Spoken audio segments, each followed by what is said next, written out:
Let me transfer you to Carrie.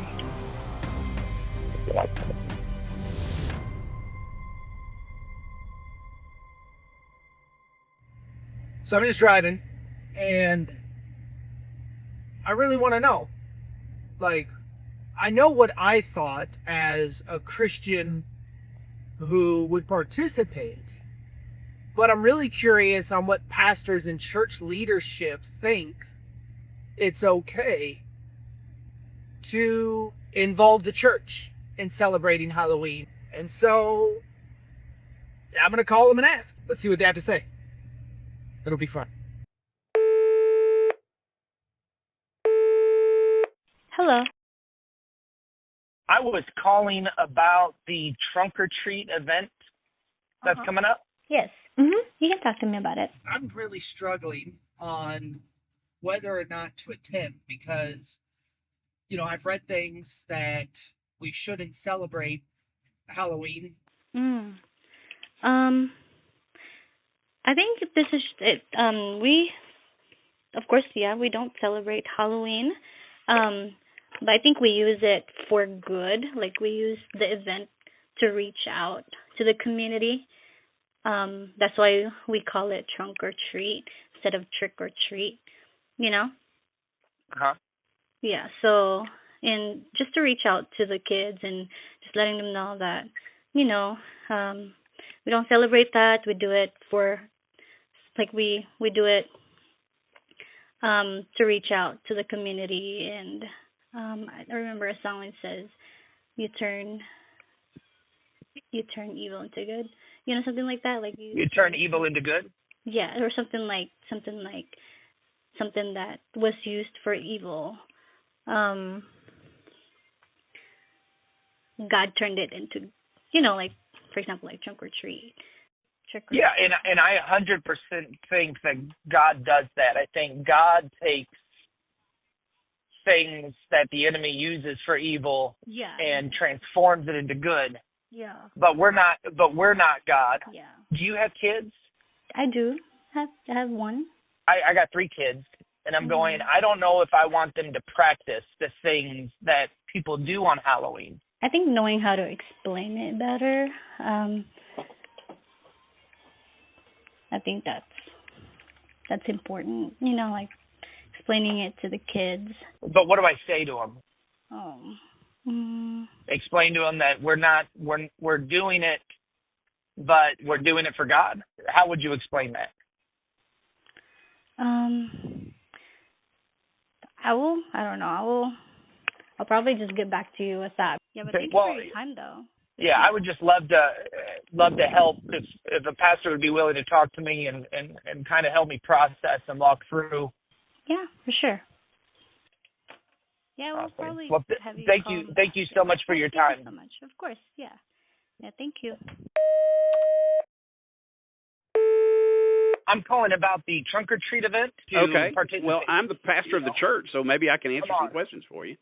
Thank you for answering. Oh, sure, not a problem. Okay, so our approach to this is it's just like a time to come out, and yes, we have trunks and we have candy and we have food, and there's probably going to be a few little games to play, but it is strictly about just coming out and enjoying the fellowship of just being together and just having a fun time in the fall. People do dress up. Most people dress up in funny things more so than it's very rare we get scary things. Like trunks will be fixed. I think last year we had one that was like a barn, and one of them was like I don't know, something out of like a superhero thing or something. And it's just there's no we're not out here promoting anything. It's just a time of just coming out and walking through, and it's a come and go thing. So while we're going on from 4 to 6, we'll be having music played and just enjoying the company and everything. It's just a time of fellowship. Not everybody who comes dresses up. So if you don't, you don't. That's not a problem either. Yeah.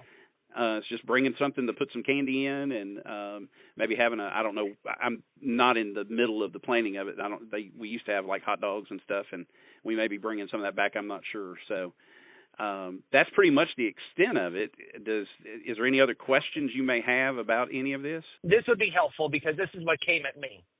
Okay. So go ahead. I got sent a video, and it was people who are now Christians, but Yes. they were formerly in witchcraft. Gotcha. And their testimony, one of the things they said in the video was to make something holy was to set it apart, to almost recognize it and set it apart, and celebrating anything is setting it apart. And so in a way, doing that, even in the festivities, is in a way almost making it holy, right? Yourself, or setting it apart. And that's what kind of resonated with me. Right.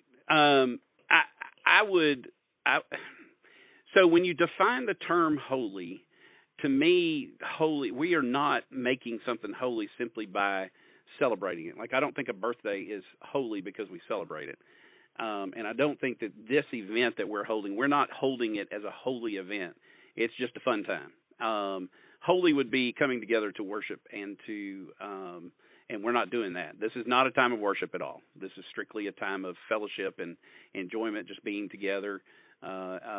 So I would define holy a little differently than what they're than you can celebrate a lot of things. That doesn't make them holy. It just to me, and now understand that I have been in the church for my whole life, and Halloween has never been, the Halloween day has never been one of those. In fact, the 31st is All Hallows Eve, and it is actually the day before All Saints Day. And All Saints Day, that is a holy day that we recognize, and we do it on the first Sunday of November, in which we remember all those who have died in the last year, faithful followers who have died, and we remember those folks. And we don't do this we do it on the Sunday before. It's not on Halloween, unless Halloween was to fall that day. But it's not it's just more of a lot of churches have gone to calling them like fall festivals and those kind of things, and it's the same kind of concept. It's a time of just getting together for saying, hey, y'all want to come out and have some candy and some of that, because one of the things that has happened over the years is a lot of trick-or-treating in neighborhoods and all that has gone by the wayside for a lot of folks. They don't know their neighbors as much. They're not as comfortable in that kind of thing. But the time that we have together here, we don't even mention, in fact, I don't even think the word Halloween is mentioned hardly at all, if at all. It's just a time to come out. It's just a fellowship time for the community, and anyone who wants to come is welcome to come. And we'll have probably 15 to 20 trunks. They'll all be decorated. We're gonna. In the past we've had guessing games, and so there's an opportunity for them to win items and that kind of stuff. So we don't really get into the whole Halloween aspect of things at all. Right. I see. Pastor, thank you so much. And it'll be normal if people come and don't dress up? Absolutely. Absolutely. As a matter of fact, I will be here and won't be dressing up. I'll be running the music and talking on the microphone, and I will not have a costume on. So, because I never wear one. It's just not my thing. So, yes, no, it'd be perfectly okay. Wonderful. Thank you so much, Pastor. You have a great rest of your day. And all right, you do so much the for same. taking the time and helping me just work through this. Hey, absolutely. Y'all have a blessed day, okay? Take care. You do the same. Bye-bye. I didn't like any of those answers. But I think it was from someone who genuinely was wanting to do good for the community. It's just not the way. Hello. Hey, how are you? I'm good. How are you? Good. I'm calling about the trunk or treat event, and they transferred me to you. I can tell you, in my family, we celebrate it in the same way that, like, we dress up in costumes all the time. My kids, when they were growing up, were always in different costumes, and so we use it as just a holiday to celebrate, to decorate our house with fall pumpkins and decorate, wear costumes and spend it as a family night. And so for us, it's a way to celebrate being together as a family in a fun way. We don't get into the whole witchcraft thing, and we just don't talk about it as a family. As far as the history or anything, I think if you mentioned to my kids anything about witchcraft and things like that, they would be confused by that. They think of it just as more of a fun time to be together, is generally our practice. So I think there's ways to do it in different ways. As far as our trunk or treat goes, we tell everybody not to do scary things. that we call it our not so scary trunk or treat. And so we, the trunks tend to be, like I think one is dogs and one is Transformers, and it's kind of one is lumberjacks and things like that. So I don't think you would find a lot of wizardry and things that you would have to explain a lot of. That's where I was before. Like that was my thinking. That was our practice, as a family. Also, sure. I guess I would say we are still part of this world, but we are being set apart because we are not celebrating it in the traditional way that everybody else traditionally does. That we can still have fun and we can still do things together as a community. And frankly, it's a great way for us to reach our community at large.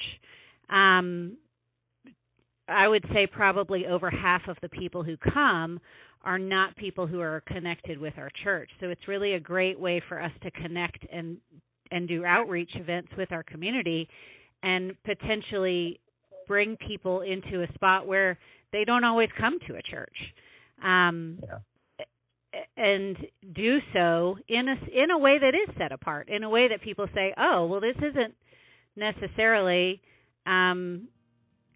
this is a different kind of Halloween celebration. So I guess I would say I hear you about the set being set apart, but I think there are many ways to be set apart, and there are many ways to do things in a holy way. And I think sometimes when you set yourself apart too much, you ignore the world around you. And we're called to interact with the world. We're called to reach out to the world. We're called to engage the world with Amen. With the Word of God and the love of God. And so this is a way that we try to love our community by providing a safe, fun place where people can go trick-or-treating. Some of our families, this is all they do. They come and they do our trunk or treat, and then on Halloween they have a pizza night, But definitely I support either decision that you make. I appreciate your desire to pursue holiness and to pursue what is in line with what God has for your family. I think people are trying, within the church, they're trying to reach the community. They're trying to do something good. It's just not the way. It's not the way. And Yeshua shows us the way. It's not making pagan holidays whole. It's equipping and discipling the body of Messiah, the hundreds of people, maybe dozens, in some cases thousands, of people that are within their body, and sending them out and convicting them of Messiah's greatest commandment, to go out and make disciples. And that starts at home. And it's been the greatest it's been not the greatest commandment, but it's been a commandment from the beginning for mankind to be fruitful and multiply. And it's just not having kids. It's being fruitful and multiplying in every area of your life. And if the body isn't doing it, if they're not getting biblical literacy, if they're not learning, if they're not walking in the Spirit and abiding in Him, to the extent that you have church staff that's coming together, encouraging the community to celebrate Halloween, it's not the way. It's not the way. I hope you learned something from this. You can decide whether or not you're going to set it apart or not. So, people get a little crazy. They're learning about, the pagan roots of Christmas. And then, there's people going, you should celebrate it. You should. I don't think anybody disputes the pagan roots of Halloween. Hallowed. Wait. Except I.